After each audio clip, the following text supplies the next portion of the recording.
Everybody, this is Neil. This will be part 5 of our series on consumer decision making, and today's class is going to be on note taking and shorthand. Now, why do you need to know this? Very simply, it's to save you time. Your time matters, and you want to be able to use it as well as possible.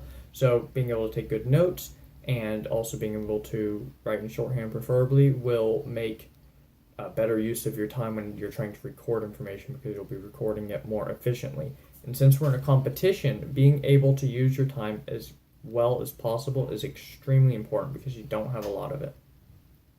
This is not going to be a very deep video. It's just going to give a couple basic tips and some ideas to use so that you can actually have a little bit of an edge in this competition. So, first thing, when you're taking notes, you do not want to be writing an essay at all. You don't want to be like, this thing has a cooler, da da da da da. You want to keep it very short and simple and sweet.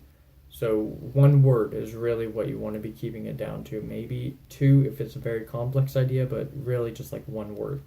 Maybe it has a really nice feature. Let's go back to that canoe example from last class.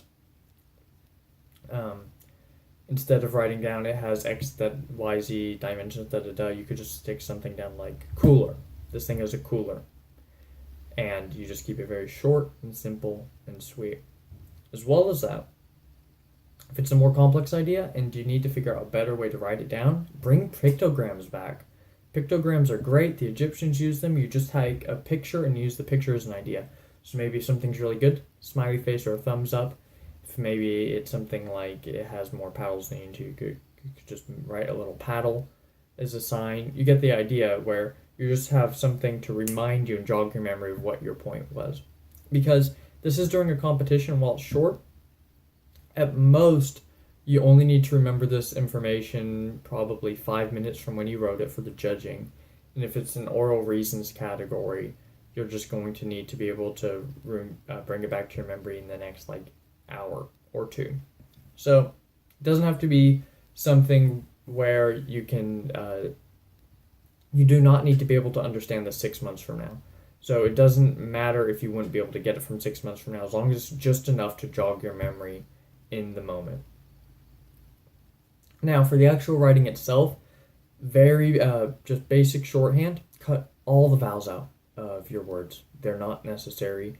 You can understand what the words are without them. There's not going to really be any words where switching the vowels out is going to change the meaning of the word, and because you already know the categories and the topics, you have the context, so it will not stop your comprehension at all if you just take all the vowels out of your words and write consonants only. And then the next thing is, with those consonants, take out all the letters that are not necessary. So silent letters like K and no, you don't need it. Or if these really aren't the best examples because they're not nouns, but the word shall, that has 2 L's, so you don't need 2 L's. You need 1 L. And you also don't, well, you actually do need the H in that because it's a unique sound. But SHL is a lot faster to write than SHALL. Just much quicker. And finally, that's just the quick way to do it, but this is actually a very useful skill, even outside of consumer decision making, all around your life. And if you want to learn more, I'm going to stick some links in the description. But there's some shorthand